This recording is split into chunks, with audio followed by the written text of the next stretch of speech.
Effectivement, j'ai un peu de retard, mais on va parler d'une chose très intéressante dans cette vidéo sur le Real Madrid. Salut à tous les gars, c'est Azial. Aujourd'hui, on se retrouve pour une nouvelle vidéo sur le Real Madrid. Ce n'est pas réellement un débrief, voilà, parce que oui, je suis très en retard. Au moment où je tourne là même, on est juste avant le Real Madrid-Villarreal et je pense que je vais regarder le match et je vais enchaîner avec le débrief juste après. Donc, c'est pas un débrief de ce Lille-Real Madrid. D'ailleurs, dans cette vidéo, je vais quasiment pas parler du LOSC, donc je leur rends hommage en intro de vidéo parce que ce qu'ils ont réalisé c'est exceptionnel.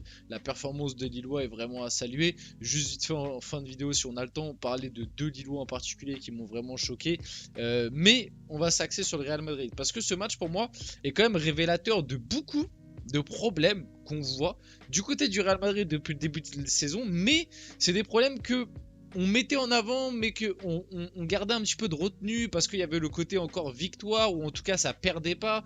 Et, euh, et souvent, les clubs comme le Real, le Barça, c'est des clubs qui sont très durs à critiquer, on va dire, enfin en tout cas à omettre des critiques négatives quand ça gagne. Parce qu'en fait, très souvent, tu ne peux pas parler de ces clubs-là quand ça gagne parce que ça gagne. Tu as très souvent aussi le Real Madrid. Donc là, maintenant qu'ils ont perdu, qu'ils ont enfin mis à leur série d'invincibilité de je sais plus combien de matchs, je crois que c'était 35 matchs ou 40 matchs, quelque chose comme ça d'invincibilité, on va pouvoir mettre le point sur les défauts de ce Real cette saison. Et vous allez voir qu'il y en a pas mal. Avant que la vidéo commence, n'hésitez pas à la liker, à commenter, à partager et à vous abonner. Ça fait toujours plaisir et ça aide pour le développement de la chaîne. Et nous, du coup, on va pouvoir aller dès maintenant par la composition. Et je vais pas vous mentir que je me suis trompé. Je dois l'avouer, je me suis trompé. Alors bon, Rodrigo placardé, j'aimerais bien savoir hein, de ce que j'ai compris. De toute façon, même là, face à Villarreal, il était encore sur le banc. Euh, de ce que j'ai compris, il n'y a pas de blessure ou quoi. Donc Rodrigo est vraiment en train tranquillement d'être une roue du carrosse qu'on met bien loin. Bon, Mbappé sur le banc, logique, il revenait de blessure. Le cas Mbappé, par rapport à. Il est là, il joue avec le Real Madrid, mais il va pas avec l'équipe de France. Vous inquiétez pas, je vais en parler dans une vidéo spéciale.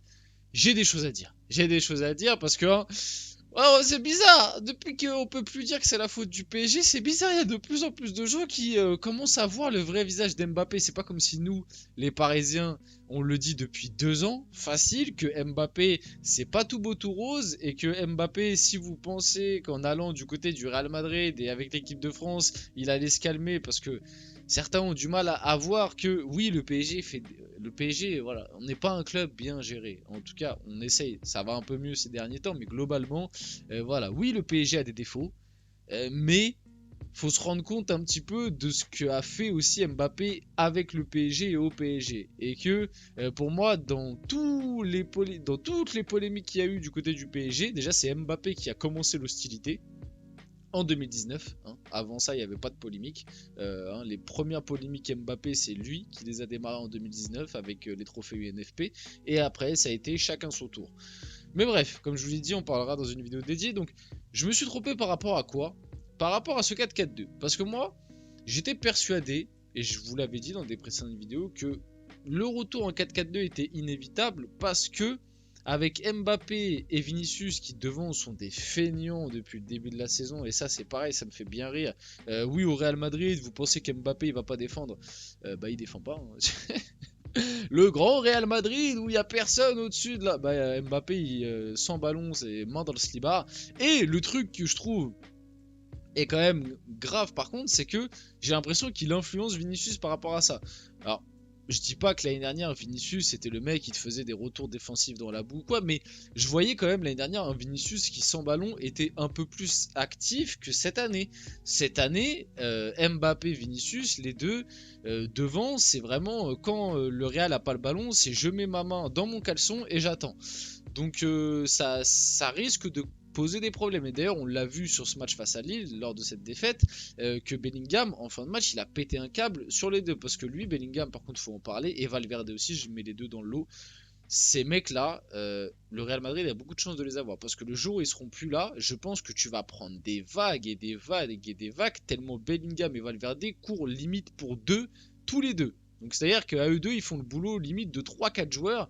Et les gars, ils sont partout, ils font que de cravacher. Et pour moi, Valverde, avec, avec peut-être Rodrigo. Et c'est pour ça que moi je trouve que Rodrigo, même si son dernier match il n'était pas ouf à Rodrigo, mais je trouve le traitement de Rodrigo très dur parce que pour moi, Valverde et Rodrigo sont peut-être les deux meilleurs joueurs globalement depuis le début de saison du côté du Real Madrid. Si t'enlèves la défense, je parle milieu de terrain attaque parce que derrière, Rudiger fait globalement un bon début de saison.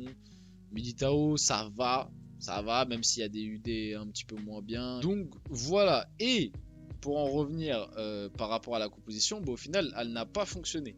Et j'étais assez surpris que ça ne fonctionne pas, et notamment au milieu de terrain, pour moi, c'est là qu'est le plus gros souci de ce Real Madrid depuis le début de l'année. Voilà, on parle souvent de l'attaque ou quoi. C'est vrai que devant, tu as du mal quand même, je trouve, à te procurer des occasions globalement. Et devant, bah voilà, tu as des feignants sans ballon qui te mettent vraiment dans des situations très compliquées. Mais le milieu de terrain, bah oui, la perte de Toni Kroos, elle est significative. Tu as perdu énormément en maîtrise parce que finalement, on parle beaucoup de jeu depuis le début de l'année. J'entends beaucoup, oui, le Real Madrid joue pas bien, c'est pas beau. Mais le Real Madrid n'a jamais été beau.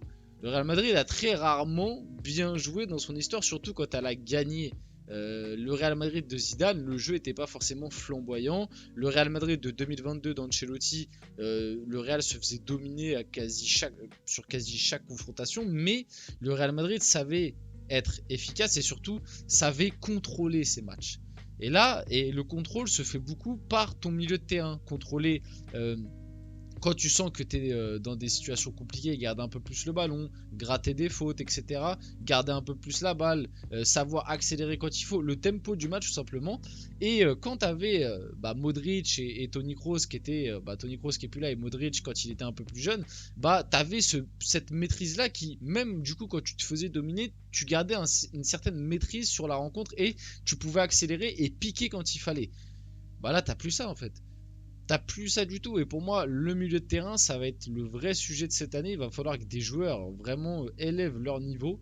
Défensivement, pour moi, ça va. Ça reste solide. Offensivement, t'as quand même du talent. Même si depuis le début de saison, Vinicius, c'est compliqué.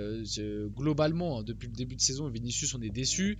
Mbappé, moi, je suis pas satisfait. Je trouve pas qu'Mbappé fait un début de saison formidable. Si t'enlèves ses penalties, ses stats, parce qu'on parle que de stats maintenant avec Mbappé. Donc, moi aussi, je vais parler de stats avec lui. Si t'enlèves ses penalties, les statistiques d'Mbappé cette saison, c'est catastrophique. C'est 2 buts, quoi.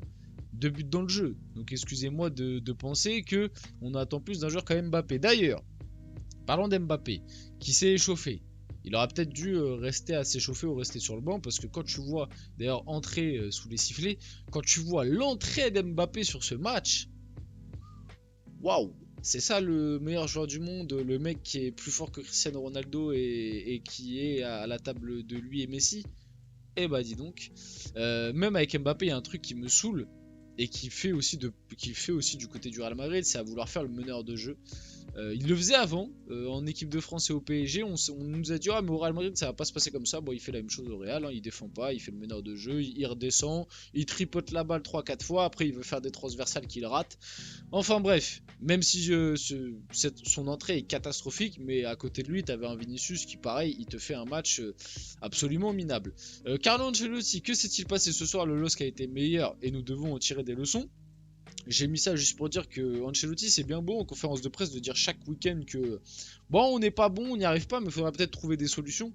Et prendre des décisions en fait, des vraies décisions, parce que moi je suis désolé, depuis le début de saison, Ancelotti en fait il prend pas de décision, il fait jouer les statuts. Voilà, c'est-à-dire que bon, là on va jouer à 2 devant, donc je mets Mbappé Vinicius parce que bon, voilà, Mbappé Vinicius c'est eux les deux. Enfin, Mbappé était remplaçant, mais parce qu'il revenait de blessure. D'ailleurs, le truc de la blessure d'Mbappé, bon, de base, on nous annonçait 3 semaines, au final, il a loupé 3 jours. Bon, il y a plein de trucs du côté du Real Madrid, on se pose pas mais si Mbappé avait été là à 100%, c'est lui qui aurait démarré titulaire. C'est d'ailleurs pour ça qu'il est rentré à la 55e, hein, et que Rodrigo n'a pas joué 1 minute sur ce match-là. Donc, quelle déception le Real Madrid ce soir quand même. Quel a été le problème selon vous?